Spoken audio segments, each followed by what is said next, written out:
Olá, boa noite a todos. Bom, vamos iniciar esse webinar. Sejam todos muito bem-vindos ao webinar, hoje, dia 29 de outubro de 2024.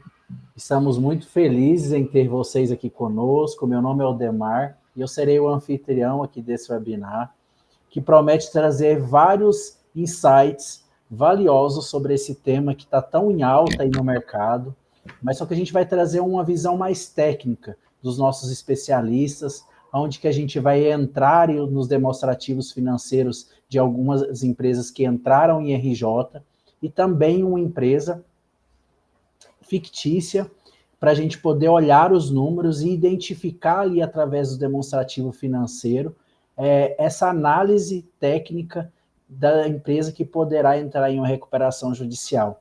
A gente também vai entrar um pouco mais a fundo de como a gente pode mitigar juridicamente através de documentações, através de documentações que nos resguarde em caso daquele nosso cliente entrar em uma recuperação judicial. Hoje contaremos aí com a presença de especialistas renomados na área do agronegócio, que compartilharão suas experiências e seus conhecimentos. Antes de começarmos, gostaríamos de lembrar que vocês podem participar ativamente do nosso webinar, enviando perguntas ali no nosso chat, e a gente vai responder essas perguntas durante o webinar até o final dele. E durante o nosso webinar, a gente também vai compartilhar ali no chat um link para que você possa acessar e emitir um certificado com a presença dos nossos especialistas nesse seu certificado.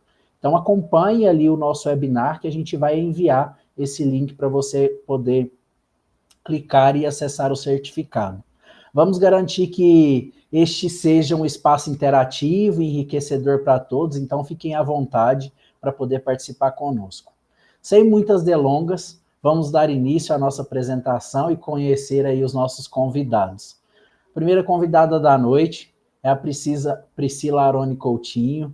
Ela que é advogada, atua no agronegócio há mais de 18 anos, é sócia e fundadora da Aroni Coutinho Advogado, possui aí uma vasta experiência na estruturação de operações de financiamento, especialmente no mercado de capitais, bem como recuperação de crédito de grandes empresas e negociações complexas. Ela tem uma vasta experiência aí do agronegócio nessas execuções.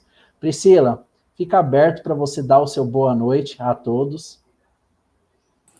Boa noite, pessoal.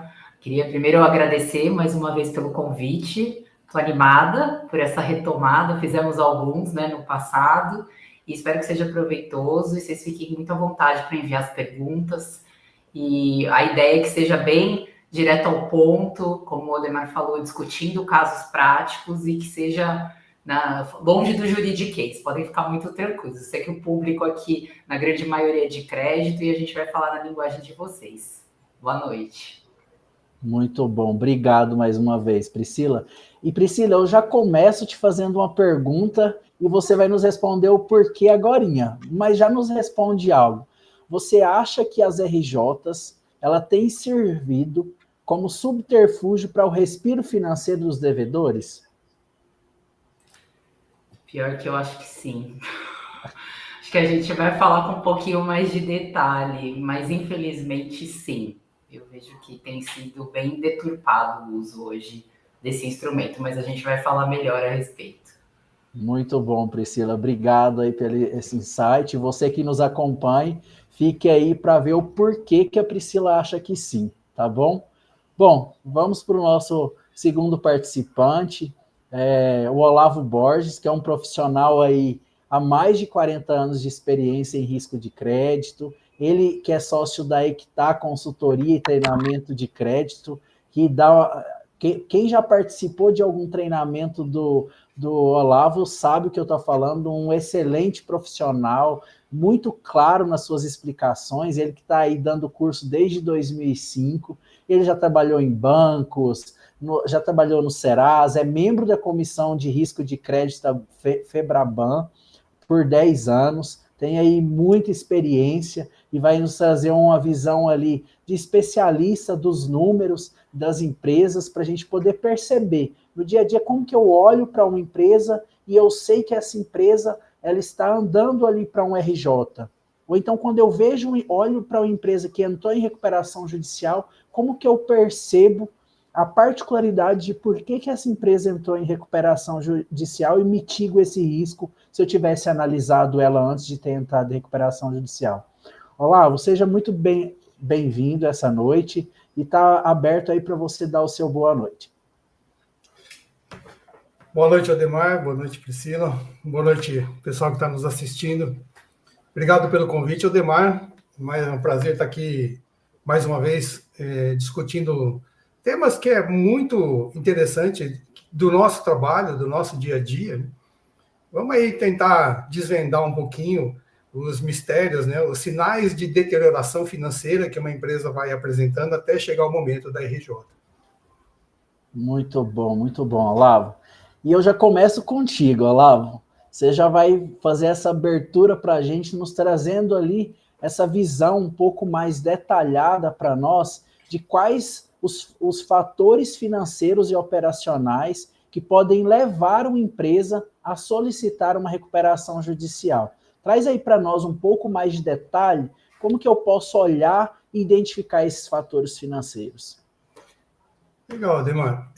Eu vou começar aqui, vou compartilhar minha tela. Eu vou fazer aqui no início um resumo rápido, né? Trazendo para a nossa discussão aqui um pano de fundo, que a gente criar aqui um alicerce e falar do que é a empresa, a dinâmica de funcionamento dessa empresa, né? E onde é que vão aparecer os sinais de deterioração financeira. Aqui, essa apresentação vai estar disponível para vocês, tem toda uma apresentação nossa aqui, depois vocês podem ler isso com mais tranquilidade. Eu queria começar aqui, né,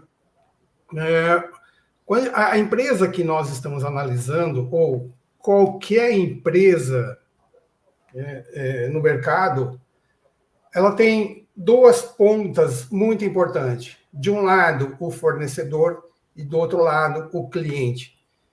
Tudo que acontece dentro de uma empresa, todo o que existe dentro de uma empresa, é em função desse relacionamento cliente e fornecedor. Os executivos, né, das empresas, eles estão constantemente negociando, né, com clientes e fornecedores. E aqui tem duas coisas importantes, né, que é a questão da negociação de preços e a negociação de prazos, né? Para a gente falar nesses sinais de deterioração financeira, colocar alguns conceitos em cima daqueles que a gente já sabe. Quando a gente olha para o passivo, a gente vê dívida, né? Mas seria interessante a gente olhar para o passivo como fonte de recurso, né? Financiamentos que a empresa obtém, né, para tocar a sua atividade, fazer o seu negócio. Então, o fornecedor, ele é um financiador da empresa, né? Então, vamos chamar isso de financiamentos obtidos, né? Do ponto de vista da empresa, ela está obtendo financiamento de seus fornecedores e de todos os credores que estão ali no passivo. Na outra ponta, tem os clientes, tem estoques, tem investimento imobilizado, né? Isso, numa outra visão, além de ativos, né, são os financiamentos concedidos. Então, de um lado, a empresa está obtendo financiamento, do outro lado, ela está financiando, né? Ou ela está financiando simplificadamente aqui, ela está obtendo financiamento de fornecedor e está concedendo financiamento para clientes. Então, aqui nós temos tudo que está, as principais partes do balanço patrimonial, de uma demonstração de resultado, está em torno desta atividade, dessa dinâmica operacional da empresa. Os financiamentos concedidos, né, que são os ativos, está ligado com a receita de vendas de uma empresa. E os financiamentos obtidos, né, eles estão ligados aí com os custos, as despesas operacionais. Então, nessa negociação de preços, preço de compra, preço de venda, despesas operacionais, contratação de mão de obra, aí nós vamos falar das obrigações fiscais, das obrigações sociais. Né? Esse encontro, né, vai estar produzindo um resultado aqui, que é o resultado operacional, conhecido aí como EBITDA, ou EBITDA, como alguns falam, né? Eu não tenho uma pronúncia correta para isso. Aqui é que envolve a negociação de preços, preço de compra, preço de venda. Então, comprou do fornecedor, contratou mão de obra, tem impostos a recolher, vendeu para cliente, tem um contas a receber. Do outro lado, tem um contas a pagar. E o que eu quero chamar a atenção aqui, que é muito importante, é essa questão desse conceito de financiamentos obtidos e financiamentos concedidos. Porque isso vai gerar aqui, né, a necessidade de capital de giro. Se a gente imaginar que uma empresa obteve 100 de financiamentos com fornecedores e concedeu 120 de financiamentos a clientes, né, quando a gente olha isso na ótica do ativo e passivo, ativo circulante e passivo circulante, na ótica da liquidez, né? Ótimo, a empresa tem 120 a receber e tem 100 a pagar, né? Tem uma liquidez corrente boa. Só que, numa outra visão aqui, né, a empresa obteve 100 de financiamento com fornecedores e concedeu financiamentos no valor de 120. Ela concedeu 20 a mais. Né? Isso gera uma necessidade de capital de giro. E a pergunta que a gente tem que fazer aqui é quem está financiando, né, essa necessidade de capital de giro? Seria esse ativo circulante, esse ativo operacional, menos o passivo operacional, o 120 menos o 100. E o EBITDA, o resultado desta atividade operacional, menos a necessidade de capital de giro, que essa negociação de prazos provocou aqui, né, é o fluxo operacional de caixa. Então, quando nós estamos olhando na demonstração de resultados, que eu tenho geração de caixa da atividade operacional menos financiando a necessidade de capital de giro, está sobrando alguma coisa ali, ou não. Aí é que está o primeiro sinal de deterioração financeira, quando o caixa gerado pela atividade que a empresa gerou internamente não está sendo suficiente para cobrir essa necessidade de capital de giro. Quando esse fluxo de caixa da atividade operacional é negativo, já está aí o primeiro sinal de deterioração financeira. Agora, sobrando o caixa da atividade operacional, aí como que a empresa administrou esse recurso? O que ela fez com essa sobra de caixa? Ela pode pagamento de juros, ela pode amortização de dívida, ela pode adquirir bens imobilizados, ou pagar dividendos, ou fazer distribuição de lucro para funcionários. Aqui, normalmente, quando a gente vê aquela participação em resultados nas empresas, né, é um percentual do EBITDA. Só que a função primária do EBITDA é cobrir a necessidade de capital de giro, porque ela está intimamente ligada ali. Comprou 100 do fornecedor, vendeu por 120, tem uma receita de 120 menos o custo 100, tem um lucro, o EBITDA, de 20. Só que tem 120 de financiamento de clientes e tem 100 de financiamento obtido com fornecedor, que dá uma NCG de 20 também. Então, esse EBITDA está cobrindo a NCG e não está sobrando nada de caixa. Então, por exemplo, comprou 80 aqui de fornecedores, gastou mais 20 aqui com despesas operacionais, obrigações sociais, obrigações fiscais, vendeu esse por 130. Aqui tem uma receita de vendas, contas a receber de clientes. Aqui é o custo da mercadoria vendida e as obrigações operacionais, que estão ali no passivo circulante. Isso está gerando aqui uma receita de vendas e contas a receber de clientes, no lançamento contábil. E aqui o custo, né, e despesas operacionais de 100, né, que está lá em fornecedores e obrigações fiscais, obrigações sociais, também de 100, que é esse total aqui. Aqui nós temos um EBITDA de 30 e aqui nós temos uma necessidade de capital de giro de 30, porque financiamentos concedidos, 120, 130, né? Financiamentos obtidos, só 100. Então, veja que nesta situação aqui, né, pegamos um caso, isolamos ele, né, estamos olhando só esse caso. Imagina que a empresa está operando com diversos fornecedores, com diversos clientes, né, e isso está gerando aqui um resultado, que é o EBITDA, e está gerando uma necessidade de capital de giro. Aqui a sobra é zero.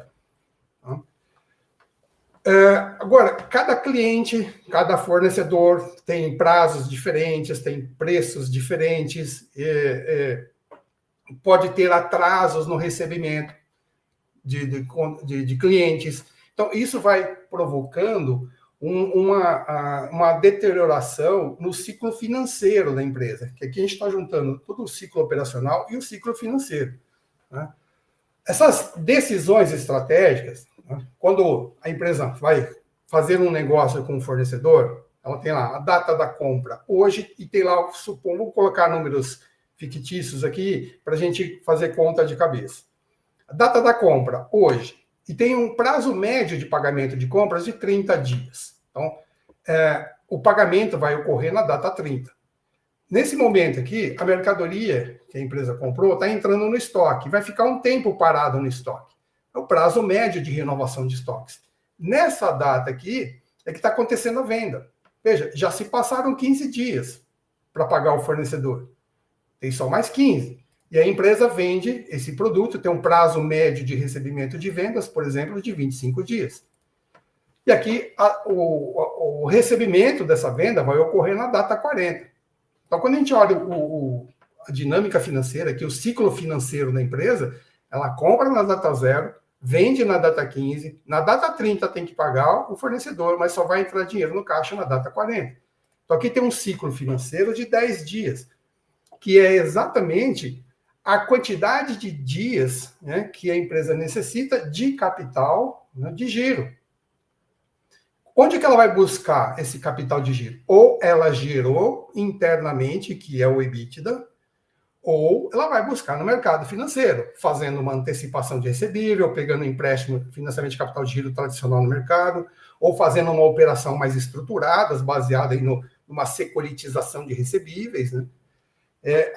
A forma como a empresa vai financiar esse ciclo financeiro aqui, né, é que vai ter implicações em mais custos, né? Se ela está gerando internamente, se é o EBITDA que está financiando essa NCG aqui, né, é um recurso natural financiando uma dívida natural. Agora, se para financiar essa necessidade de capital de giro tiver que buscar recurso no mercado financeiro, aí isso tem juros. Aí vem as despesas financeiras e começa a corroer a margem de lucro da empresa.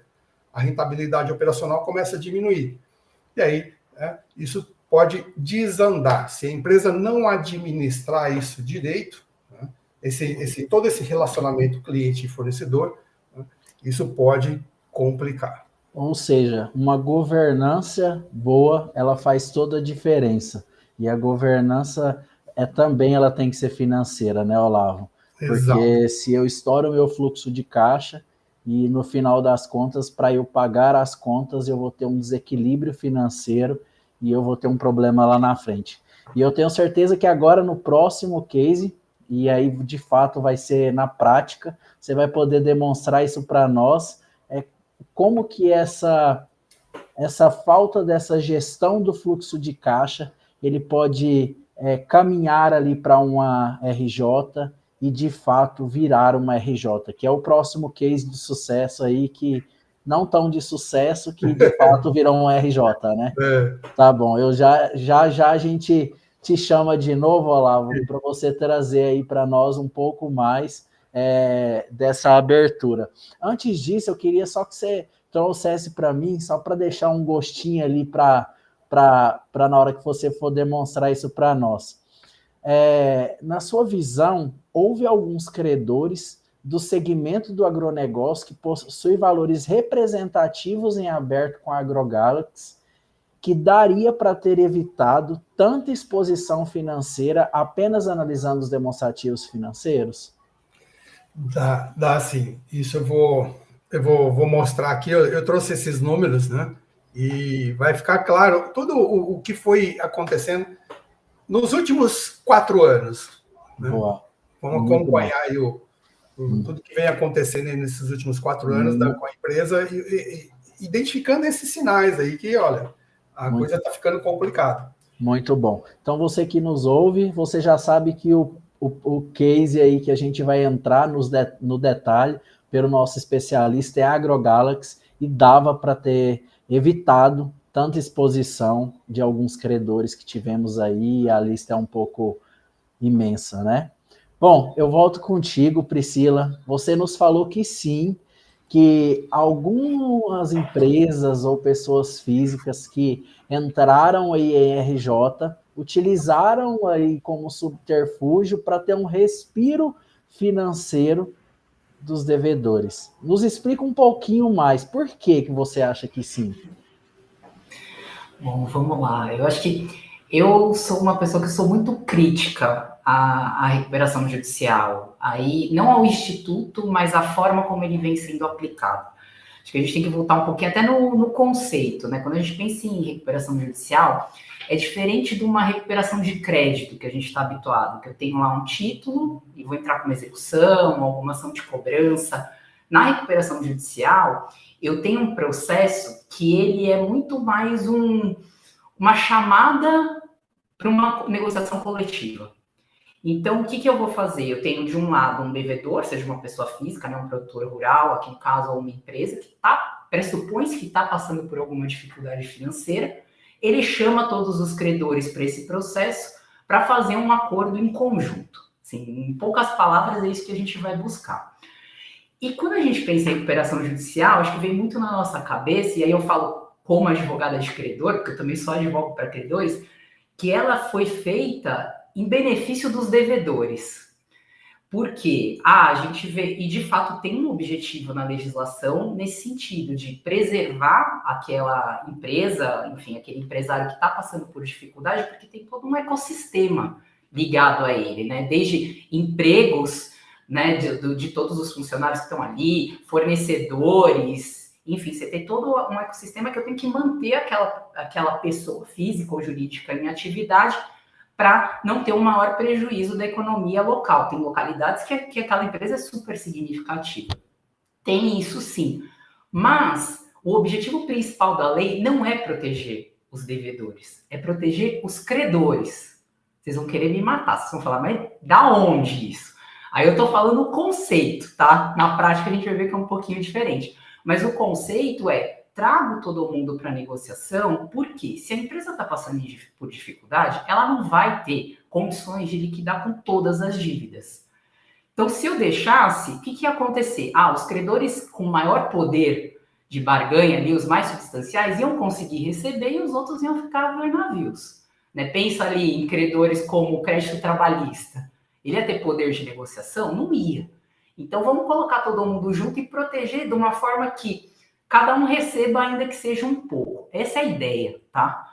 Aí, vamos para a prática. Pensando nessa ideia, e aí eu vou falar mais uma coisa que vocês vão querer me bater, mas uma das principais aberrações que eu vejo que hoje existe na legislação, se a gente for pensar nesse conceito de proteção dos credores, de ser uma negociação coletiva, é a existência de créditos extraconcursais. Porque se eu tenho crédito extraconcursal, como é que eu vou chamar todo mundo para a mesa para fazer uma negociação? Mas aí a gente vai entender o porquê que o crédito concursal é importante. Justamente porque é um instituto falido, na minha opinião. É um instituto que não deu certo, que não está dando certo. Tá? Mas então, continuando, né, nessa questão da recuperação judicial, o que a gente vê? E acho que uma grande pergunta, né, até quando a gente estava conversando de bastidores, por que algumas RJ são aprovadas? Quando você olha, você fala assim, cara, faz sentido que está aí? Né? O juiz é o culpado por aprovar o processamento dessa recuperação judicial? E aí a gente entra também nessa natureza jurídica que é diferente dessa ação. O juiz ele tem um papel muito mais de coadjuvante numa recuperação judicial. Ele vai acompanhar, né, as fases, os documentos que são apresentados, mas ele decide, toma algumas decisões equivocadas, nós vamos falar um pouquinho disso, de algumas decisões que acabam saindo, mas ele é muito mais coadjuvante. E aí, como que começa uma recuperação judicial? A empresa ou a pessoa física tem que apresentar uma série de documentos, ela entra com pedido de recuperação judicial e o juiz aprova ou não aprova. Só que o juiz, ele não tem conhecimento técnico financeiro. O Olavo acabou de mostrar ali uma série de conceitos que podem ser básicos para a maioria de vocês. Para mim, eu não entendo disso. Né? A gente entende da seara jurídica. Então, o que o juiz faz? Uma das primeiras providências na grande maioria das ações. Ele vai chamar um profissional, um técnico, que é um procedimento que chama constatação prévia. Não sei se vocês já ouviram falar. Ele vai chamar um técnico da confiança dele para verificar se aquela RJ deve ser processada ou não. Quando isso, e esse é um procedimento novo na legislação, ele veio nas recentes alterações. Já acontecia antes, a jurisprudência já estava consolidando isso, mas veio para a legislação. Quando eu vi isso na lei, eu falei, nossa, acabou o problema. Agora a gente vai blindar essas iniciativas mais aventureiras, né? Seja porque a empresa não está, de fato, numa situação de dificuldade, ou se ela já está para quebrar. E aí o remédio não é a recuperação judicial, é a falência. Liquida os ativos da empresa, paga quem tem que pagar, o que der para pagar, e é muito mais eficiente do que a gente ficar prorrogando algo que não vai fazer sentido. Mas nem tudo são flores, né? Eu tinha essa esperança. Contaram, né, Frei? Exato. Quando eu vi aqui, eu falei, nossa, agora resolveu o problema. Só que não. Por que não? Porque esse técnico tem algumas dificuldades. Primeiro, o prazo que ele tem para responder. O prazo legal que está na lei de recuperação é que ele tem 5 dias para analisar os números da empresa e dar um parecer. Em 5 dias, você consegue ver todo o histórico da empresa e dar um parecer? Vocês sabem melhor que eu, né? É humanamente impossível. Então, na prática, o que esse cara faz? Ele vê quais são os documentos que são necessários para eu processar uma recuperação judicial. O balanço da empresa, a lista de credores, a classe desses credores, os ativos da empresa, enfim. Ele vai olhar esse checklist e falar, foi apresentado? Ele não entra no mérito da análise. E ele vê se a empresa está operacional. Então, ela está em funcionamento? Então, ele dá o ok e a RJ é processada. Então, por isso que a gente vê essas aberrações aí de algumas RJ. Você fala, como que deferiu o processamento? É isso, não tem uma análise no mérito. Cumpriu o proforme, próximo passo. É como se fosse isso. Exato. E aí, o que a gente vê? Por que eu falei sim naquela sua primeira provocação? Aí eu quis trazer até um caso recente que a gente está. Nós habilitamos um crédito, eu vou falar porque o processo é público, não sei se alguém aqui que nos ouve também está nessa RJ, é uma RJ pequena, da Nutrisal, estou até com uma colinha aqui com alguns números, porque eu não sou boa de números, mas é uma RJ de 37 milhões. Aí a gente já para pensar, nossa, 37 milhões e entrou em recuperação judicial, porque antigamente a gente via números muito mais expressivos, até porque é um processo que demanda, né? Não só tempo, esforço financeiro, mas hoje a gente vê que tem cada vez mais acessado números mais baixos, né, nessas recuperações. 37 milhões já é a segunda RJ deles. Eles já tinham feito um pedido em 2014 e agora ingressaram de novo esse ano.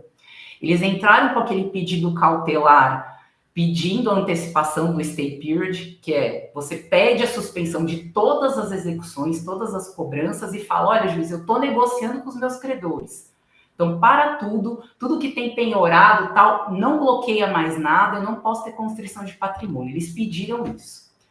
E disseram que eles estavam tentando uma mediação, coisas intermediando com outros credores. O que o juiz fez? Ele deu parcialmente. Por quê? Só para os credores que ele disse que estava negociando, que ele demonstrou lá que era a Conab e o Itaú, ele suspendeu. Para os demais, pode tocar o pau, pode continuar executando. Então, eu achei que foi uma decisão boa nesse caso. E aí veio a proposta de plano da Nutrisal, que eu vou ler para vocês o absurdo do absurdo. 95% de deságio, carência de 36 meses, pagamento em 10 anos, daí passou os 36, paga em 10 anos, parcelas anuais, juros de 0,1 ao mês e correção monetária pela TR. Então, assim, vocês são financeiros. Se isso aqui não é um calote, eu não sei mais o que é um calote, tá? Claro, assim, é a proposta deles, vai passar ainda pela Assembleia, muito provavelmente isso não vai passar, vamos ver o que vai evoluir aqui, mas acho que aqui é só para a gente dar um cheiro do que vem, né? Então, quando a gente pensa, qual que era o objetivo? O objetivo é, de fato, eu trazer para uma negociação. Agora, quando eu venho com uma proposta dessa, eu não estou negociando. Eu tô simplesmente querendo um perdão da minha dívida, praticamente isso, né? Então, por essas, e aí eu também tinha feito uma provocação no sentido que eu acho, se a gente fosse no espírito da lei, que os créditos extraconcursais são uma aberração à lei. Só que uma coisa leva a outra. Como o Instituto não funciona, eu tenho que achar alternativas para eu não entrar no RJ. Para eu não estar adstrito a um plano desse tipo. Porque aqui a gente está falando de um horroroso, mas na média não está muito melhor que isso. Na média a gente está vendo plano com deságio de 70%, 80%, pagamento em 10, 20 anos. Né? Então, o que eu vou fazer quando eu vou estruturar o meu crédito? Para além de tudo que o Olavo está falando, eu vou pensar em como eu vou montar os meus contratos, as minhas garantias, de uma forma que eu consiga estar fora de uma recuperação judicial. Então, eu vou buscar garantia fiduciária, eu vou buscar cessão de recebíveis, eu vou buscar CPR física, eu vou buscar contratos onde eu traga a cláusula de vencimento antecipado, muito claras, garantia pessoal de sócio ou de terceiros ali avalizando ou afiançando, dependendo de qual é o documento. Então, por quê? Porque não deu certo. Então, como não deu certo, eu vou buscar alternativas. Então, assim, respondendo a sua pergunta, eu acho que é um pouco desse o pano de fundo assim, que a gente tem. E eu sou muito cética quando eu falo de RJ. Para mim, é um instituto que não deu certo. Não vejo empresas se recuperando. E para além disso, a relação, né, o Olavo mostrou lá, qual que é a relação cliente-fornecedor? O cara que entrou em RJ, você não vai voltar a negociar. Você não vai voltar. Não, eu até hoje não conheço quem voltou a ter um bom relacionamento depois do ingresso do RJ. Né? Então, assim, eu sou muito cética com relação ao Instituto. E é algo que a gente percebe no mercado, né, Priscila? Porque quando a gente olha para essas aberturas que a gente tem percebido e movimentado o mercado aí, que a gente pode, eu acredito, usar esse termo, o mercado de RJ, né? Quando a gente olha para tudo isso, a gente vê o fôlego, ele é para quem? Né? O fôlego, ele é para quem? Quem que está ganhando fôlego com tudo isso?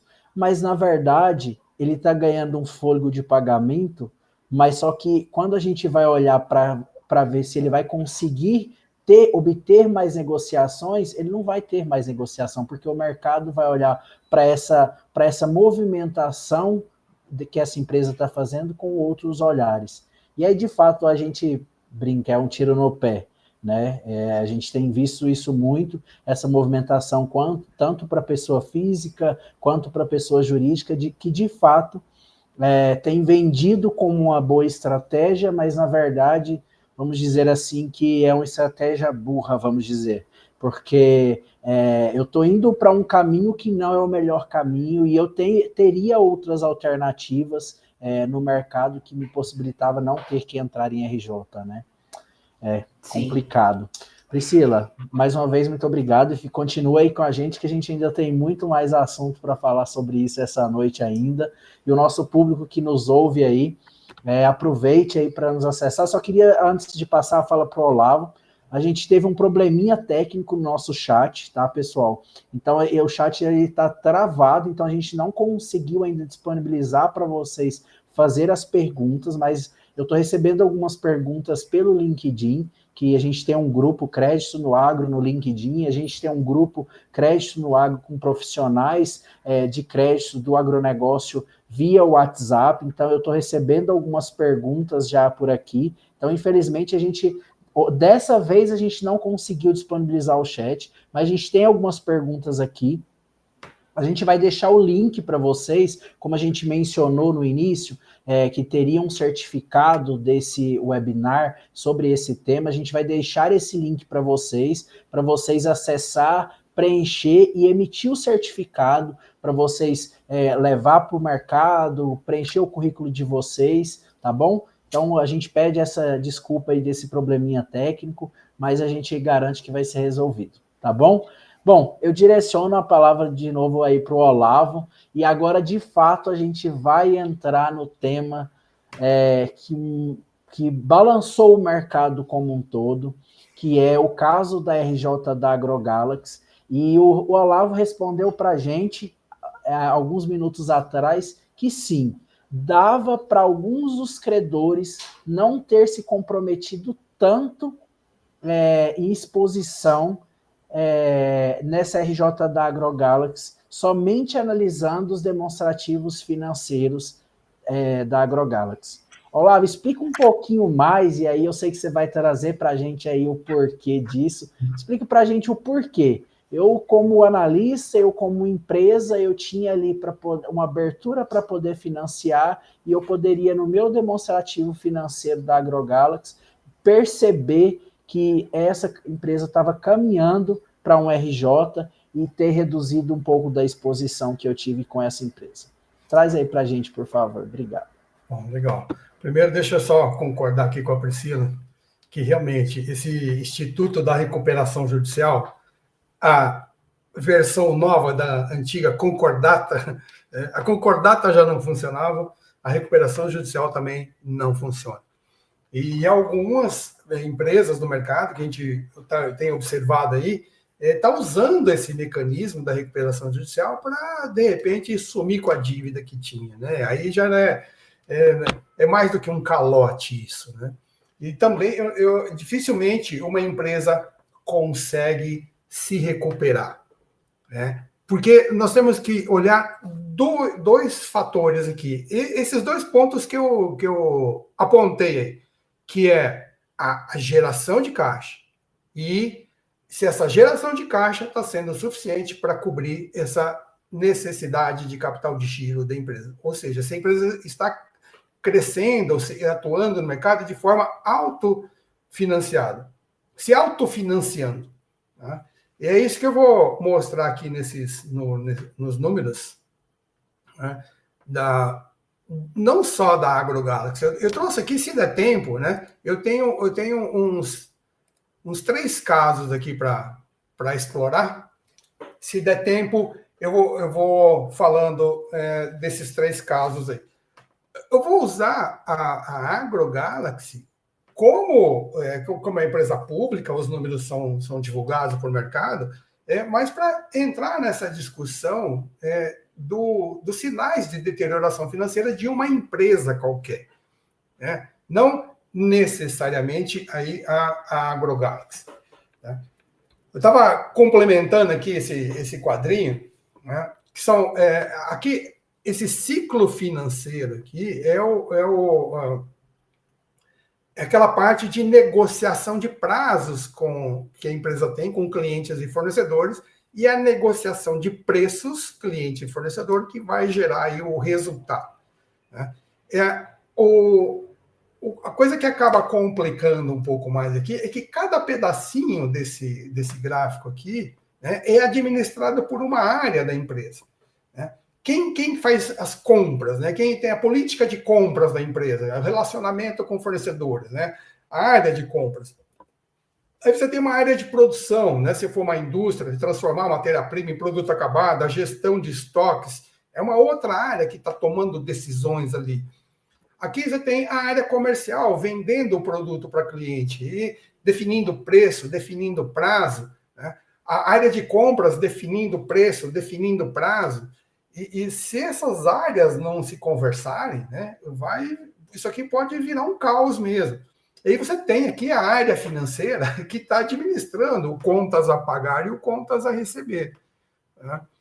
Então, veja, de certa forma, os sinais de deterioração financeira são simples de observar no balanço. Agora, o que acaba complicando um pouco é o conhecimento que a pessoa tem que ter de contabilidade, de técnicas de análise de balanço, né? Saber fazer a leitura dessas demonstrações contábeis. É isso que acaba complicando um pouco. Usando aqui os dados da AgroGalaxy, né? O que a gente logo nota de cara aqui, aqui é uma demonstração de resultado, o que a gente pode observar, não necessariamente na AgroGalaxy, né? Em qualquer empresa, é a perda da capacidade de geração de caixa. Então, aqui nós temos a receita líquida, nessa primeira linha, aqui o custo sem a depreciação, as despesas com depreciação, tira as despesas operacionais, nós temos o EBITDA. É muito mais simples calcular o EBITDA desta forma, vindo de cima para baixo. Como as bibliografias falam, para calcular de baixo para cima, né? Pega o resultado contábil antes da depreciação, juros, impostos, né? É mais simples, vamos de cima para baixo, tirando só a depreciação que está dentro de custo e despesas operacionais. Então, olha só o que foi acontecendo aqui, né? Na AgroGalaxy. A margem EBITDA, né? Dessa receita de 6 bilhões 580 milhões, né, sobrava 414 milhões de caixa da atividade operacional, que era 6,3%. Né? Isso em 2021, 6,3% da receita. Essa cai para 5,5%, cai para 3,8%. Né? Ainda aqui ela está girando caixa, que é o balanço de 2023. Né? Agora, quando chega o primeiro semestre, em junho, né, ela perdeu a capacidade de geração de caixa. Aqui é que a coisa realmente ficou complicada. Logo em outubro, né, ela entra aí com o pedido de recuperação judicial. Mas, assim, analisando os dados aqui da AgroGalaxy, do caso específico da AgroGalaxy, né, a gente nota um esforço tremendo dos executivos da empresa para administrar uma crise que começou aí desde 2021, 2022, 2023. Tá? Aqui, eu sempre defendi a AgroGalaxy. Não, a AgroGalaxy ela ainda é uma empresa que é rentável, ela ainda gera caixa. Se você pegar aqui o caixa gerado com a atividade operacional, aí tem o resultado financeiro, já tirado as receitas financeiras, resultado de outras atividades, e tem a geração interna de recursos, que é o resultado líquido do ponto de vista do caixa. Né? Ela também gera, é uma empresa que era rentável. Apesar de que, no resultado contábil, quando a gente entra aqui com as receitas e despesas que não afetam o caixa, inclusive depreciação, aí a gente tem a visão do resultado contábil, que em 2023 o mercado alardeou todo aí o prejuízo de 367 milhões. Na verdade, a geração de caixa dela foi quase 41 milhões. Mas veja que caindo bastante a geração de caixa dela. Então, são dois pontos que a gente tem que observar aqui. Primeiro é a capacidade da empresa em gerar caixa. Depois é olhar se esse caixa está sendo suficiente para cobrir os aumentos de necessidade de capital de giro que essa empresa tem. Tá? A gente observa aqui também na evolução do patrimônio líquido, né, que é uma outra fonte importante de recursos aqui para uma empresa, que é o aporte de capital do sócio. O quanto os sócios estão preocupados com a empresa ou não. Então, a gente vê aqui que lá em 2021, quando começa a crise, os sócios injetaram 363 milhões aqui, um aumento de capital. Tá? Já estavam sentindo, olha, a coisa vai complicar aqui. Né? Além desse aporte de capital em 21, também fizeram aqui, nesse primeiro semestre, 162 milhões. Isso aqui é um sinal do que os sócios estão dando para o mercado. Olha, eu aposto no meu negócio, eu estou acreditando no meu negócio, eu quero salvar o meu negócio. Então, isso é um bom indicador, né, de que os sócios estão passando por a empresa está passando por uma crise e os sócios estão lá, né, reforçando o caixa da empresa com aporte de capital. Um outro ponto, quem acompanhou aí a AgroGalaxy, né, Veja, pouca retirada de dividendos, ó, em 2023 já não teve nada, né?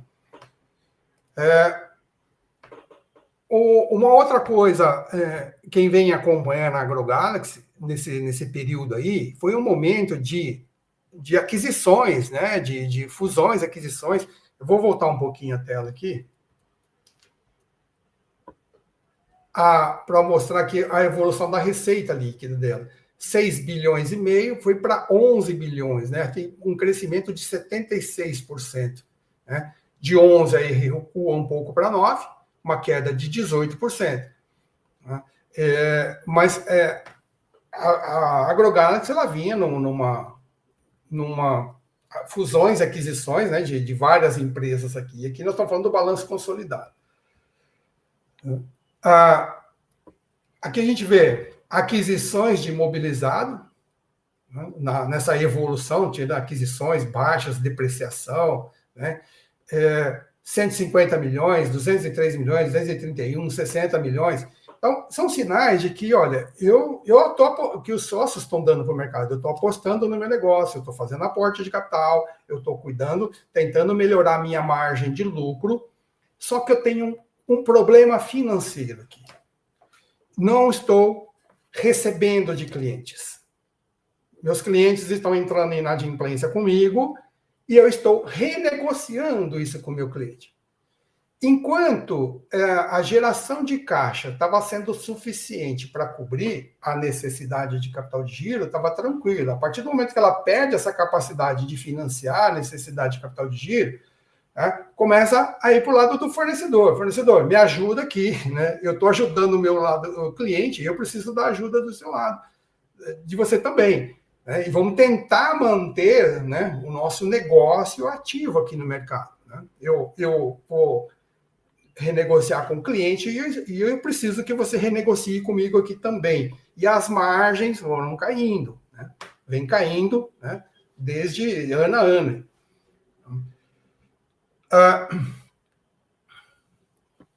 Quando a gente olha o fluxo de caixa da AgroGalaxy, aqui 2022, né, aqui o EBITDA, aqueles 636 milhões, e aqui está o aumento de necessidade de capital de giro que teve nesse período aqui, né? 450 milhões. Então, veja que o EBITDA está cobrindo com folga aqui essa necessidade de capital de giro e ainda está sobrando 186 milhões. Agora, o mercado já está se deteriorando aqui. Chega em 23, né, o EBITDA cai bastante, cai pela metade aqui, né?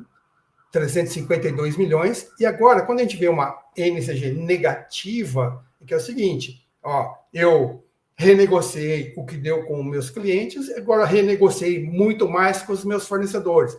Quando dá uma NCG negativa, é porque os financiamentos obtidos com o fornecedor foram maiores do que os financiamentos concedidos ao cliente. Então, ela vem administrando contas a receber de clientes, vem administrando estoques, vem diminuindo esse financiamento concedido.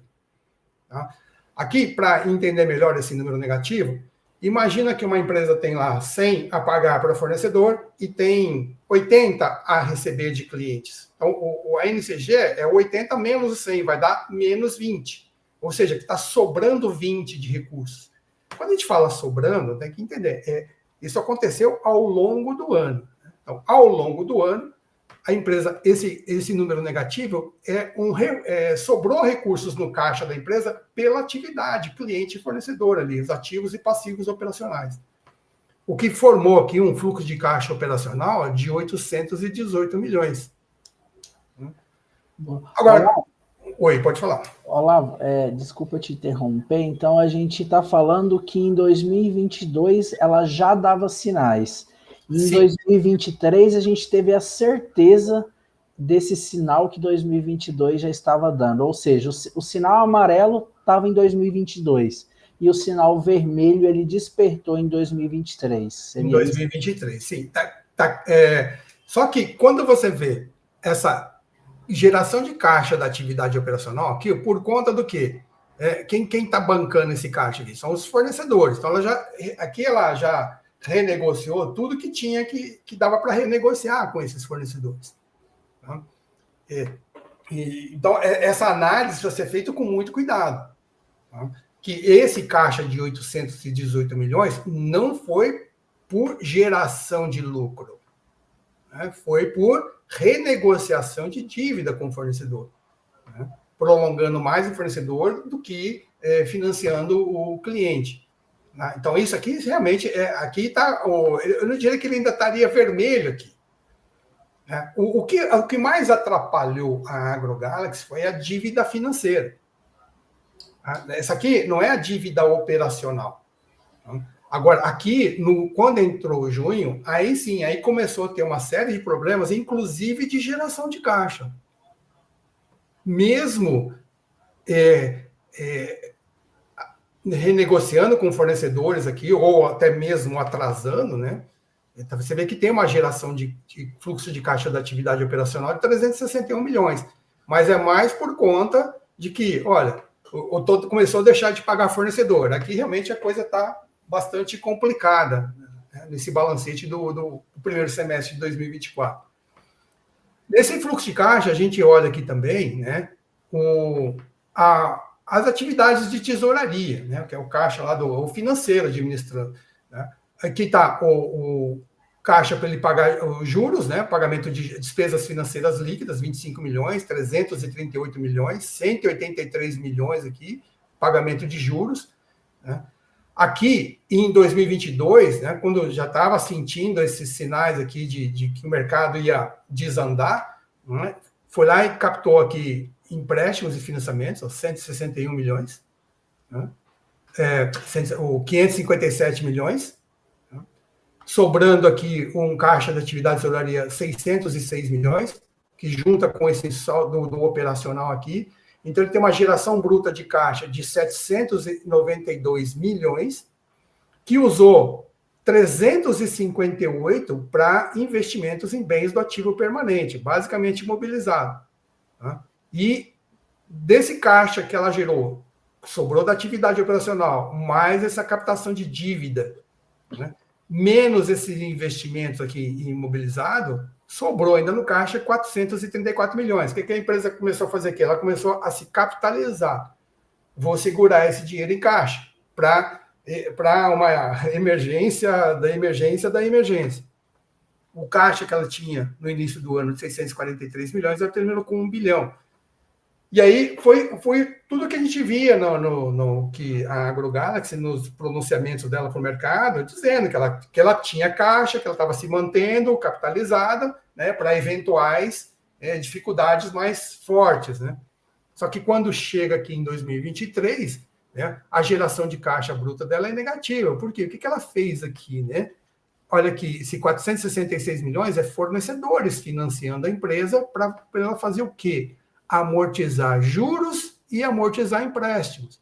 Então, ela começou aí a se preocupar com amortizar a dívida onerosa, né, e ganhando aí mais fôlego com fornecedores.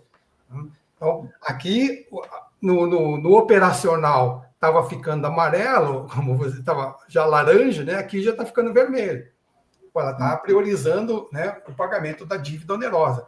E continua investindo em imobilizado, 231 milhões. Que aí ela usa, né, do caixa aqui, 339 milhões. É basicamente o que sobrou no ano passado. Ou seja, por uma estratégia, eu em 2022 talvez passei a imagem para o mercado que eu tinha esse caixa, só que quando foi em 2023 eu não tive como sustentar isso, porque eu tive que pagar financiamento, eu tive que pagar fornecedores, e aí no final de 2024 trouxe ainda mais essa certeza que de fato não tinha esse caixa, né, Olavo? Exato. Seria mais ou menos isso, né? Exatamente. E continua em 2024, né? Aqui, esse fluxo operacional de caixa, 361 milhões, é basicamente quem? É o fornecedor ainda. Ela está deixando de pagar fornecedor, né? E não está mais gerando caixa com a atividade dela, virou prejuízo aqui. Né?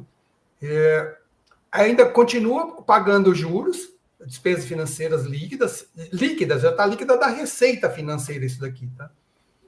e amortiza mais 1,2 bilhão de bancos, ó, dívida bancária, ou dívida onerosa, né? Ou seja, tudo que pareceu estar correndo muito bem em 2022, a gente viu que não estava correndo muito bem em 2023 e ali em junho de 2024.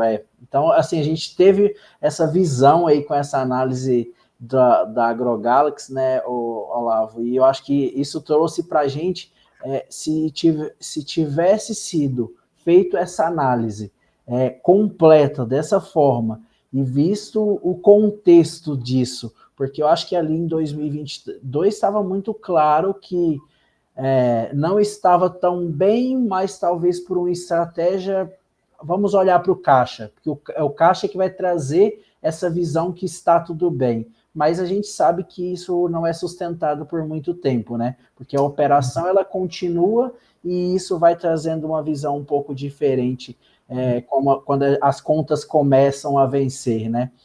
Exato. O principal sinal está aqui, ó, perda de geração de caixa. Por isso que eu comecei já mostrando aqui, né, na primeira telinha aqui da AgroGalaxy, essa perda de geração de caixa. É o principal sinal de deterioração financeira. Muito bom. Muito bom. E aqui o que ela fez, né, em 2023 e junho de 2024 foi pagar juros e amortizar a dívida bancária, consumindo aí mais 345 milhões do que ela tinha em caixa, que chegou em 393 milhões. Agora chega em outubro, que tinha os juros das debêntures lá e mais as parcelas que ela tinha que pagar de 70, quase 80 milhões, né, assim, eu estou fazendo aqui uma inferência, né? Com base nesses números, eu estou imaginando o que você estava discutindo ali. Pô, nós já estamos descapitalizados, não vamos ter condições já de continuar pagando a dívida onerosa, o custo dessa dívida, né? Então, nós não vamos honrar o nosso compromisso aí com os debenturistas. Então, já prepara aí uma RJ para a gente se proteger, porque a hora que a gente não pagar os juros e não amortizar a parte da dívida, eles vão vir para cima na execução dessa dívida. Então, o que nós vamos fazer? Foi aí que eu acho que houve a racha. Eu não sei, eu não visitei a empresa, não conversei com os executivos, mas eu estou imaginando aqui, por esses números, o que aconteceu lá, essa conversa. Alguém falando, não, eu não concordo com isso e tal, meia dúzia saíram, outros ficaram, né? E aí o resto da história a gente já conhece. Excelente, muito boa a explicação, Olavo. Eu acho que traz um pouco mais essa visão de especialista para olhar para os números, se comprometer de fato em debruçar ali para poder entender o contexto desses números e o reflexo que esses números pode trazer lá na frente para uma recuperação judicial e de fato colocar um pouco no pé ali no freio e não se comprometer tanto para uma exposição de um RJ. Muito obrigado, viu, Olavo, pela explicação aí da AgroGalaxy, e a gente volta contigo já, porque a gente tem um case que ainda não saiu no mercado e possivelmente vai sair, mas a gente vai analisar esse case para trazer essa transparência um pouco mais para o mercado, e eu volto com a Priscila.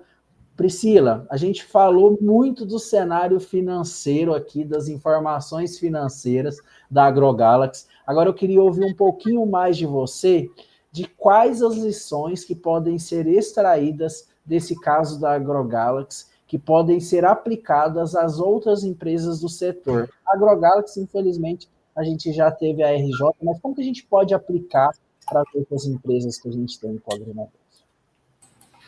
Bom, acho que até antes da gente entrar na tua pergunta, vou falar um pouquinho da AgroGalaxy, do que está rolando na RJ da AgroGalaxy, que eu acho que deve tá gerando curiosidade do pessoal.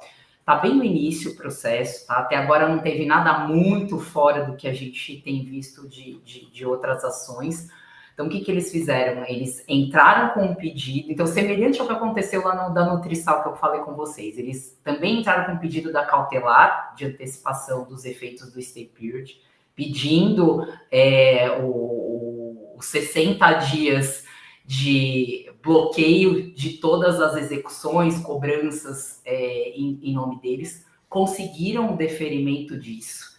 E isso tem gerado assim, um burburinho gigantesco, porque tinham inclusive recebíveis já em conta vinculada, que foram levantados esses recebíveis. Recebíveis futuros estão proibidos de serem bloqueados, então foi super favorável para a AgroGalaxy essa decisão. Tem uma enxurrada de recursos rolando por conta disso. Alguns já conseguiram o deferimento, estão conseguindo executar as garantias extraconcursais. O Itaú, quem mais? Deixa eu até olhar aqui que eu fiz uma colinha. O Banco Itaú e o Banco Votorantim já conseguiram sucesso.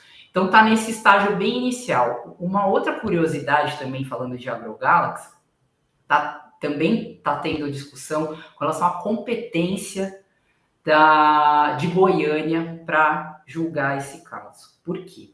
E aí o que se fala é que foi meio que arquitetada a mudança da sede da AgroGalaxy um pouco antes do pedido da RJ. Eles estavam sediados em São Paulo, foram para Goiânia, e o que se fala é uma tentativa de buscar um foro que esteja mais próximo do negócio e que tenha decisões mais favoráveis a eles, tá? E aí eu não vou nem entrar no mérito, não conheço o juiz que está julgando o caso, não quero entrar nesse mérito, mas a gente, enquanto credor, via de regra, a gente tenta atrair o foro para São Paulo. Por que a gente tenta atrair para São Paulo? Por vários motivos, e o principal deles, quando a gente fala em recuperação judicial, é porque existe uma vara especializada em recuperação judicial, varas empresariais aqui em São Paulo, que tem decisões mais técnicas, decisões que eles só fazem isso.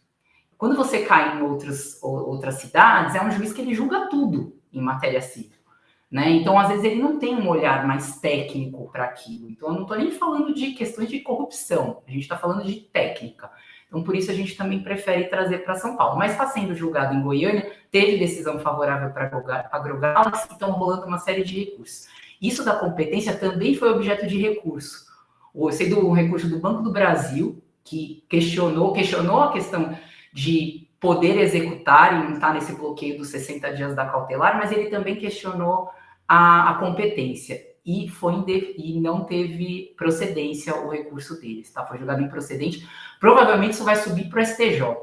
E aí é bom que suba para o STJ, porque no STJ a gente está tendo bastante decisão favorável para os credores. Então vamos acompanhar o que vai rolar daqui para frente. Então, está bem no início, ainda está no prazo para eles apresentarem o plano, porque, ou até não falei disso, né? Falei bem do comecinho lá como que as fases, né, de uma recuperação judicial, mas está nessa fase bem inicial, onde eles estão nesse período da cautelar dos 60 dias, os credores estão habilitando os créditos, agora a AgroGalaxy ela tem 60 dias contado do deferimento da RJ para apresentar o plano, então isso deve acontecer aí até final de novembro, começo de dezembro. Eu não lembro exatamente a data que foi o deferimento, mas até o final do ano a gente deve ter o plano deles. E, em paralelo, a gente está vendo o que vai rolar aqui, mas está bem no começo, tá? E aí, voltando à tua pergunta, Odemar, o que a gente vê? Então, como a gente está num cenário de crise, aumento das recuperações judiciais, ainda que pequenas no universo do que a gente tem de empresas que atuam no agronegócio. Os fornecedores, eles estão fechando o cerco. Eles estão pensando em garantias extraconcursais. E aí, a gente também tem uma seara de insegurança jurídica. Acho que hoje, das coisas que mais se discute, decisões e que mais se recorre, é a questão de essencialidade do bem ou não, né? Então, eu pego lá uma garantia fiduciária, sei lá, é a sede da revenda, ou é uma propriedade, uma fazenda ali do produtor rural. Eu peguei em alienação fiduciária essa garantia. E aí a regra diz que essa garantia é extraconcursal, exceto se for considerado um bem de capital essencial à atividade da empresa ou da pessoa que está se recuperando. E esse conceito de essencialidade, ele acaba sendo abstrato. Eu não tenho o que é essencial, né? E aí vai muito a cabeça do juiz o que ele vai achar que é essencial. Mas ainda que seja considerado essencial, o que precisa ficar claro não é que eu não vou conseguir executar essa garantia. Ela continua sendo extraconcursal. Só que eu vou ter o bloqueio durante o stay period, que é esse período são 180 dias, prorrogáveis por mais 180 dias. Então, o que eu estou dizendo? Vou esperar um ano, no máximo. Vou esperar um ano, mas depois eu vou conseguir executar. Então, continua sendo uma vantagem eu trabalhar com a garantia fiduciária. Porque se eu pego uma hipoteca, se eu pego um penhor, ou se eu não tenho garantia nenhuma, pior ainda, né, se eu sou um quirografário, eu estou num cenário muito mais de desvantagem do que se eu pego uma garantia que já, na origem, é extraconcursal. Né? Eu também vejo um aumento substancial nas operações de barter, né? Onde você vai ter ali a CPR física, você vai ter um contrato com um off-taker. Eu tenho vários mitigadores de risco nessa operação e a CPR física extraconcursal, em regra. Né? Também, toda regra tem uma exceção ali na lei, né? Parece que eles põem de propósito. Mas o que eles colocam? Exceto se for alguma hipótese de caso fortuito ou força maior. E aí é alguma questão... Aí a gente também vai discutir o que é caso fortuito ou força maior.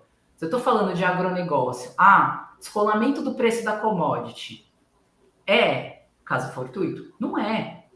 Por quê? Porque é inerente ao negócio. A gente sabe que existe essa volatilidade de preço. Eu vou poder alegar isso? Ou uma intempérie climática é realmente um fator de força maior? E aí, assim, tudo é muito discutível. A gente pegar o que aconteceu, a tragédia do Rio Grande do Sul. Eu vou poder executar um cliente porque ele não cumpriu o contrato, sendo que ele não tem o que produzir? Né? E quando eu tenho... é uma hipótese que foi decretado estado de calamidade ali na região. Eu não vou conseguir executar. E aí entra também bom senso, né? Ninguém vai botar no pau um cliente que sabidamente não é má fé, realmente está passando por dificuldade. E a gente sabe que o agro é super parceiro, você vai manter a relação, vai renegociar. Então, hoje o que eu vejo é muito isso, tentar construir cada vez mais, olhar de uma forma preventiva, acho que entra muito o olhar do que o Olavo está trazendo, né? De olhar para os números e entender o que está acontecendo. E uma vez que eu opte por fazer uma venda, como que eu vou construir a estrutura documental disso? Né? Acho que cada vez menos tem diminuído a relação de vou vender no fio do bigode, vou vender em limite clean. Claro, tem um cliente que tem super histórico, e aí vocês vão saber analisar muito melhor do que eu. Mas é importante a gente se documentar. E é importante a gente pensar nesses cenários de como eu posso me livrar do MRJ. Acho que é um pouco disso que a gente tem pensado. Muito bom, Priscila. Deixa eu aproveitar nesse mesmo cenário que você trouxe para nós ali algumas oportunidades de caso uma empresa entrar em RJ e como que eu executaria. Então seria assim, a empresa, por exemplo, a AgroGalaxy entrou em RJ, se eu tiver uma alienação fiduciária, é um meio que eu consiga executar e não preciso esperar tanto esse prazo. Se eu tiver um barter onde que eu peguei uma CPR física, ou enfim, uma CPR de um cliente da AgroGalaxy que foi endossado para mim, eu conseguiria executar e eu não precisaria esperar todo o trâmite da recuperação judicial para eu executar, seria isso?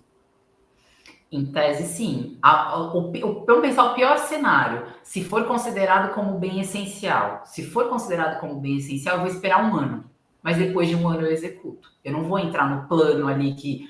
vou pegar o exemplo da Nutrisal. Vou esperar 10 anos para receber. Vou ter uma carência ali de 36 meses. Eu não estou adstrito a esse plano, porque meu crédito é extraconcursal. Então eu executo fora. Tá? Vantagem. Entendi, e vou aproveitar a deixa e sobre o tema, chegou uma pergunta para mim aqui que eu acho que é talvez interessante. Alienação fiduciária em segundo grau está sendo usada, como fica essa questão do ajuizamento?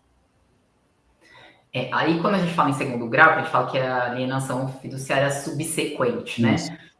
Você tem sido utilizada, ainda não executamos, porque é um instituto muito recente, mas a premissa para você executar, você tem que ter a liquidação do primeiro grau.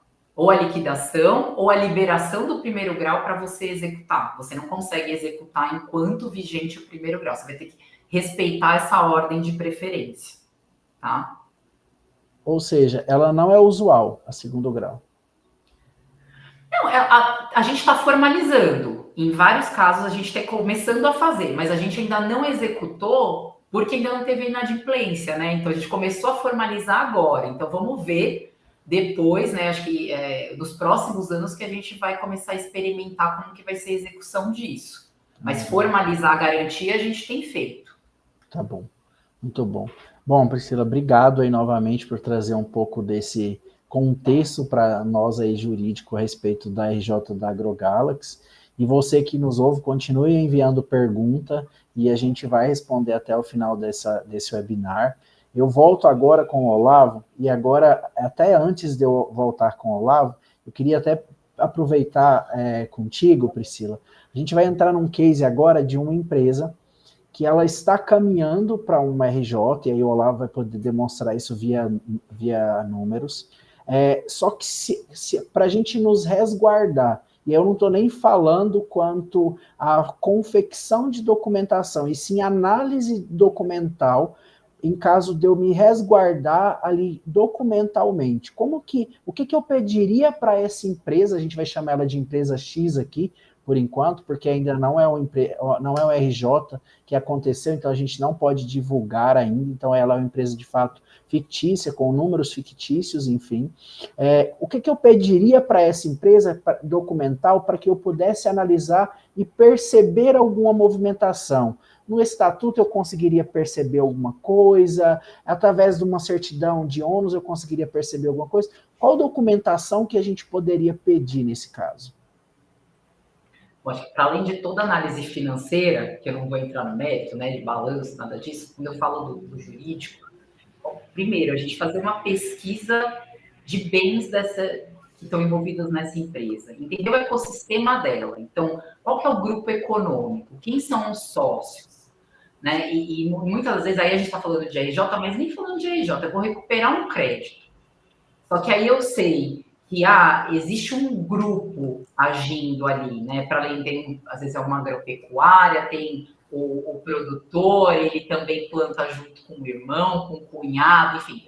É entender todo esse ecossistema.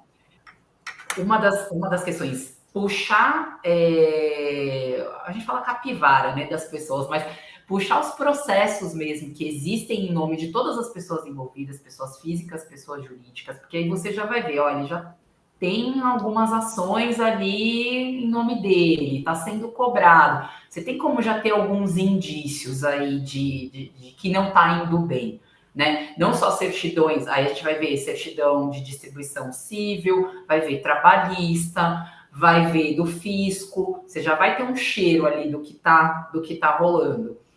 E essa investigação de você trazer as pessoas do grupo econômico facilita muito na recuperação de crédito. Porque aí você está concedendo crédito para um, mas você sabe que eles operam em conjunto, traz todo mundo para o negócio. Traz todo mundo como avalista, como fiador, porque depois, para eu quebrar isso e falar, olha, teve fraude, eles agem como grupo econômico, a gente até consegue, mas é mais difícil. Agora, se todo mundo já está assinando o documento, já todo mundo está se cobrigando ali na origem. E isso é muito mais comercial, mais negocial do que jurídico. Porque eu, do jurídico, eu falo, cara, bota todo mundo para assinar. Esse é o melhor cenário. Porque daí também, a empresa entrou em recuperação judicial. Se eu tenho um terceiro garantindo a operação, eu cobro esse terceiro. Esse crédito, essa cobrança do terceiro é extraconcursal também. Né? Então, também é um cenário para a gente olhar. Então, é entender o cliente, é trazer o comercial para junto, que ele vai saber muita coisa ali daquele cliente, e tentar extrair o máximo de informações de como ele negocia, quem é esse grupo, e trazer todo mundo para a documentação. E aí, na escolha das garantias, pensar nessas opções extraconcursais. Excelente, Priscila. Obrigado. Eu acho que você trouxe um ponto muito importante, que é trazer o comercial para perto, trazer quem está ali no campo, com as informações de campo, com os detalhes desse cliente para perto. Muito bom, muito bom. Olavo, agora a gente vai entrar, para entender um pouco mais do demonstrativo dessa empresa X. Demonstra aí para nós que pontos de atenção que você, olhando para essa empresa, você consegue perceber e conseguiria dar um parecer técnico de análise de crédito de uma possível tendência a uma RJ dessa empresa. Perfeito, Ademar. Esse aqui é um caso simples de se observar. Quando uma empresa está muito ruim, é fácil de enxergar isso numa análise de crédito. Quando é uma empresa boa, também é muito fácil de enxergar isso, né, nas informações da empresa. O problema é aquele meio de campo, né, que é a empresa que está com algumas informações boas, mas ainda tem algumas coisas acontecendo, né, que foi exatamente o caso da AgroGalaxy, né? Tinha coisas, sinais favoráveis, os sócios aportando capital, a empresa investindo em imobilizado, por outro lado, perdendo, né, a rentabilidade e a capacidade de se autofinanciar e, ao mesmo tempo, renegociando com o fornecedor para sobrar caixa e pagar bancos, pagar o mercado financeiro. Então, já é um pouco mais complicado. Essa situação aqui, né, é uma empresa constituída em 2010, né, comércio de fertilizantes, semente de soja, milho, corretivos, né, enfim, insumos agrícolas.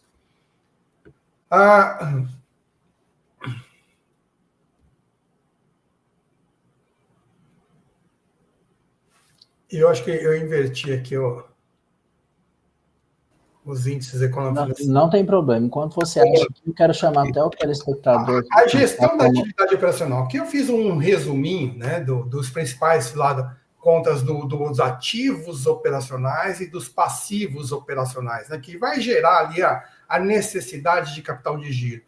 Mas uma coisa que de cara já começa a chamar a atenção aqui, né, quando a gente vê essa relação aqui, contas a receber de clientes em relação à receita, né, aqui em 2021, tem 1.291.000 para receber de clientes com uma receita líquida de vendas de 5.376, ou seja, 24% do que ela vendeu durante o ano estava no contas a receber, o que é mais ou menos característica dessa atividade. Agora, 2022, 2023, 14 milhões aqui para receber de uma venda de 21. 69% no contas a receber de tudo que entrou de receita de vendas, né?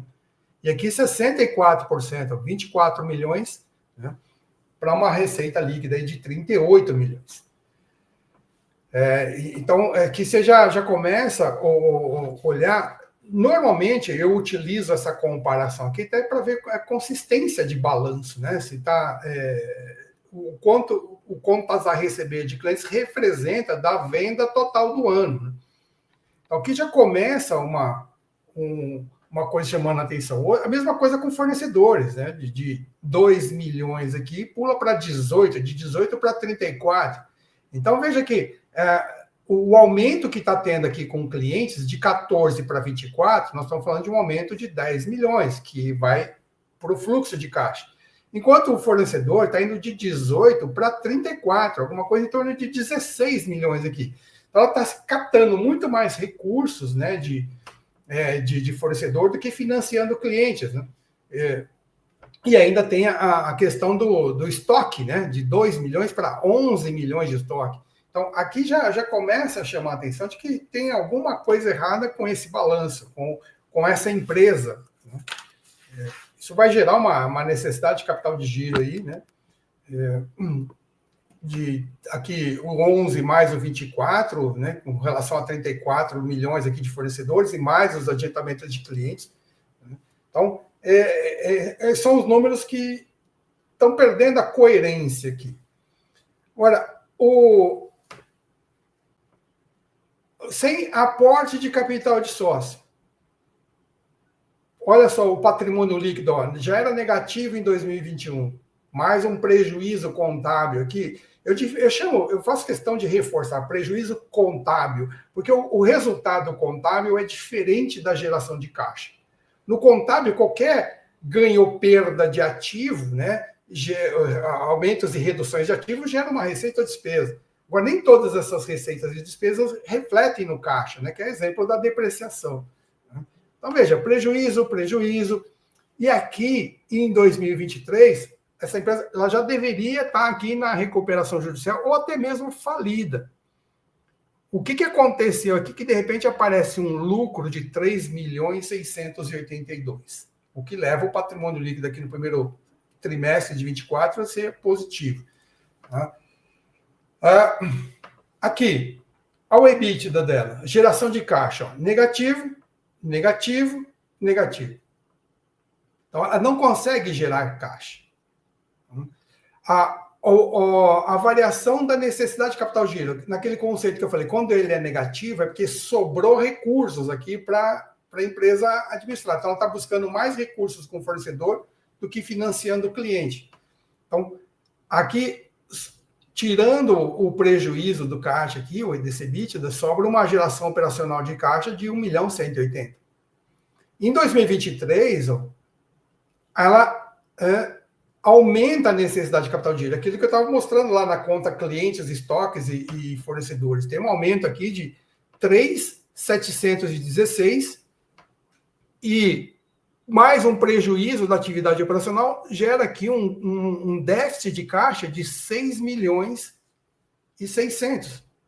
Foi onde ela buscou aquele lucro, né, fora da curva ali, né? De onde veio isso aqui, ó? Resultado de outras atividades, 6.563.000. O que é esse resultado de outras atividades?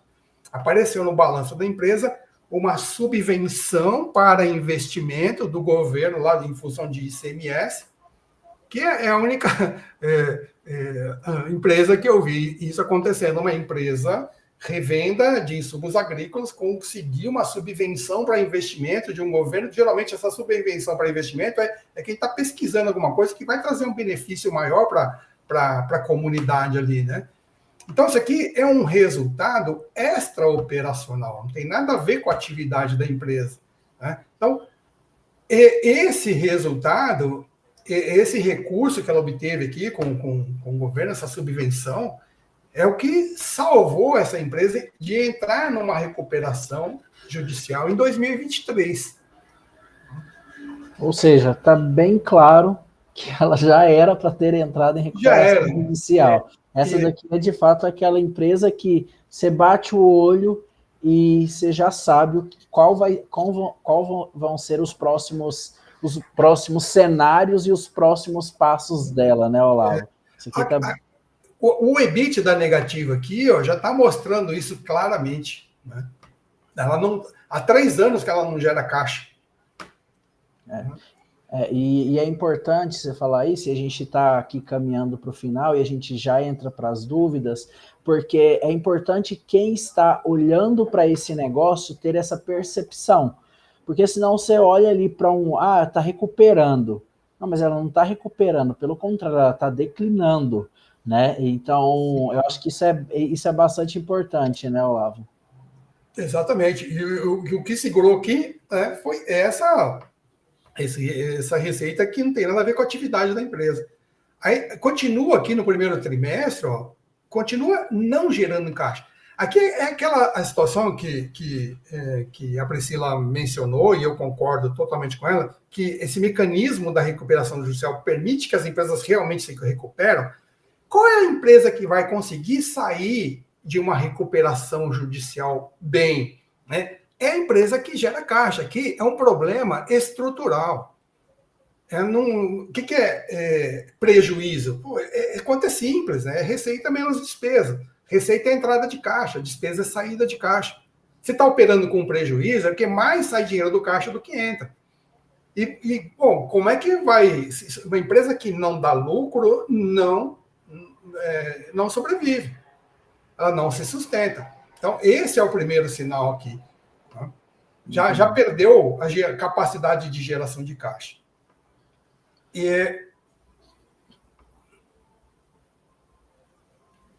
aqui estão os índices da empresa, né?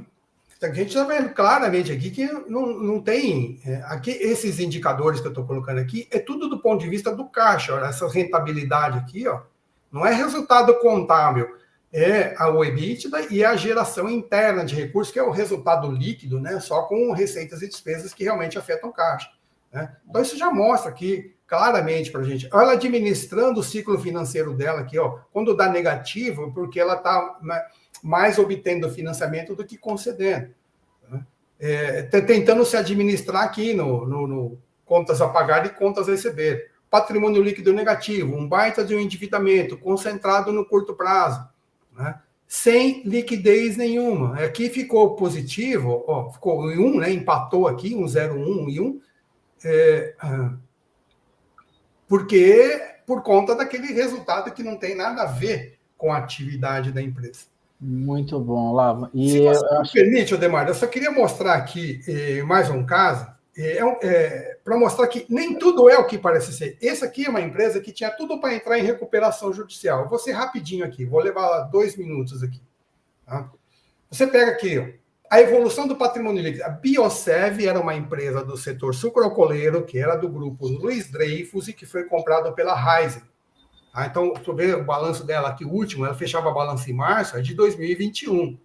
Então, vê aqui que o patrimônio líquido dela é negativo. Olha, resultado contábil aqui, prejuízo, e aqui teve um lucro pequenininho, 163 milhões. Só que aqui, no março, né, os sócios já fizeram um baita aporte de capital aqui, 3 bilhões e meio. Agora, essa empresa vinha com um plano de investimento em crescimento, né, em comprando empresas, né, do setor sucroalcooleiro aqui na região de Ribeirão Preto, né, e está aqui as aquisições de imobilizado, 1 bilhão, 1 bilhão 190, 3 bilhões e 600, e com resultado contábil, né, prejuízo, e fazendo esse baita investimento. Quando a gente olha aqui a geração de caixa dessa empresa, que é a demonstração de resultado, olha o EBITDA, do tamanho do EBITDA dessa empresa. 937 milhões, olha, 13,2%.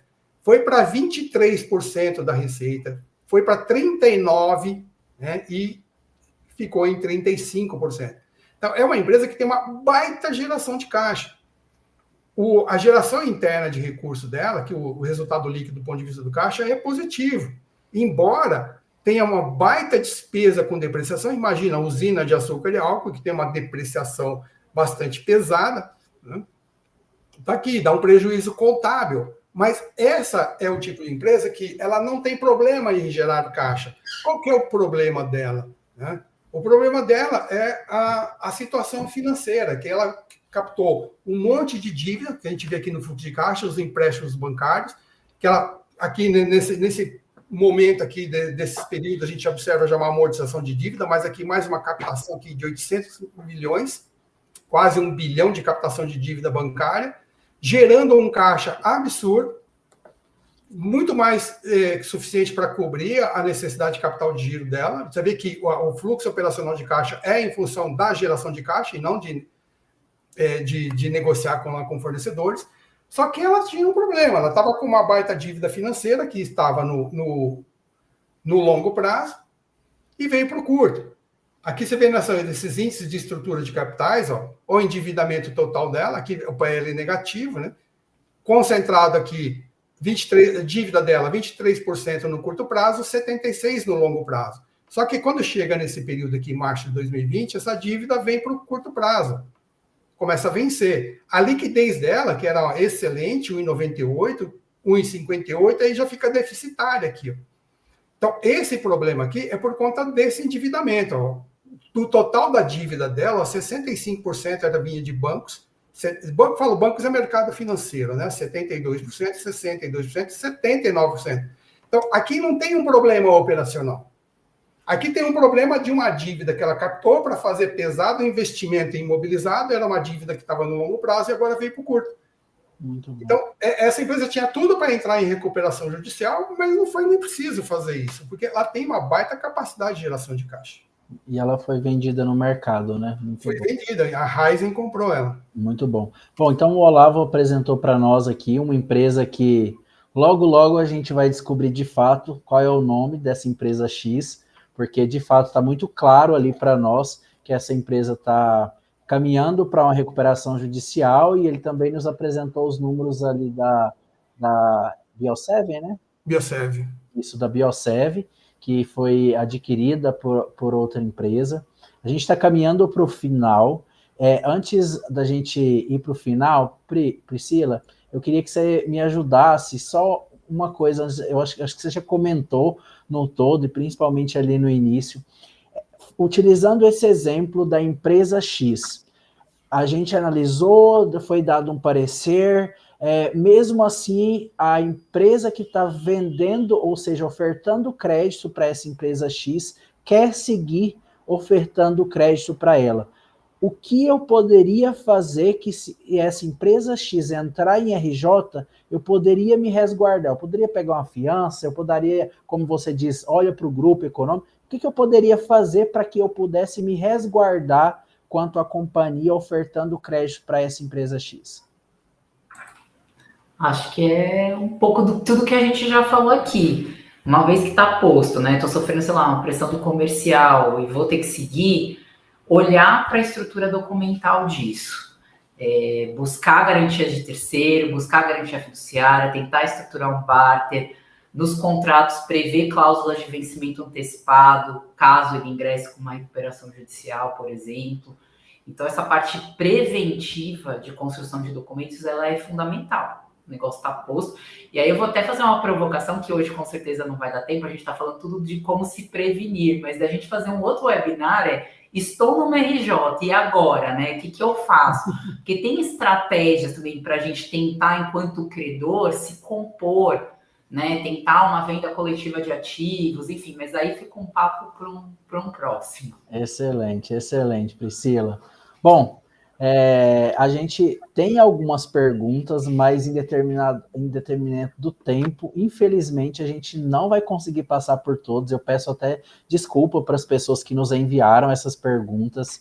Fiquem super à vontade para nos direcionar essas perguntas aqui no chat do YouTube. A gente vai responder todas essas perguntas. No descritivo desse vídeo no YouTube, a gente vai deixar o link para você acessar e baixar o certificado desse webinar, tá, a respeito desse tema. Eu agradeço todos os participantes que estiveram com a gente até aqui agora, ou você que vai acessar esse vídeo em algum momento e vai poder ver esse riquíssimo conteúdo que foi compartilhado nessa noite aqui. Antes de finalizarmos também, eu gostaria só de compartilhar duas informações. Primeiro, é o livro da Priscila, eu não sei se vocês vão conseguir ver, esse aqui é o livro dela, tá? Direito Bancário e a Crise do Agronegócio. Eu já comecei a ler, como vocês podem ver, e é um livro muito, literalmente, gostoso de ler. A Priscila é uma das autoras desse livro, muito bom. Se você tiver a oportunidade, chama ela no LinkedIn, que eu acho que ela vai poder compartilhar como que faz para ter acesso a esse livro, como que faz para adquirir. Então, recomendo esse livro, tá? E também o curso que o Olavo nos traz aí para o mercado. Eu tenho curiosidade, não sei analisar crédito, quero entrar no agronegócio, chama o Olavo também no LinkedIn, a gente pode compartilhar aqui na bio desse vídeo o contato dele para que você consiga acessar aos cursos da Equitá. É um curso muito bom, já participei de vários, né, Olavo? Muito bom, é um conhecimento muito bom que ele consegue, vocês verem que ele é um mega professor aí. Eu agradeço aos convidados dessa noite. Priscila, muito obrigado pelo seu tempo, obrigado por você estar sempre disposta a nos trazer conhecimento de forma clara, sem juridiquês, de forma que o ouvinte aqui ele consegue entender de fato como que eu faço com a RJ, como que eu faço nesse processo da RJ, como que eu me comporto como um credor. Então, assim, eu te agradeço nessa noite aí pela participação, também te agradeço, Olavo, pela participação aí com a gente. Virão outros webinários, tá? A gente já tem data para novembro e a gente já tem data para dezembro, para outros webinários com outros temas, mas por hora é isso. Priscila, fica à vontade para dar o seu boa noite. Bom, agradecer mais uma vez, agradecer pelo merchan do livro, que eu nem sabia que você ia fazer isso. E vai sair outro livro, inclusive, agora, mês que vem, que eu também estou falando de tema de RJ. Daí depois eu compartilho com vocês. Quero ver, viu? Obrigada mais uma vez. e que venham outros, né? Foi muito rico. Aprendi muito, Olavo. Para mim é um mundo, um outro universo aí, essa parte econômica, né, e financeira das empresas, mas foi muito bom. Obrigada, gente. Legal. E obrigada a todos que estão com a gente até esse horário, né? Eu sei que tá todo mundo cansado. Obrigada a vocês que sobreviveram aí até o final. Eu também aprendi bastante com você hoje, Priscila. E queria agradecer também ao Odemar por criar esse espaço, criar essa oportunidade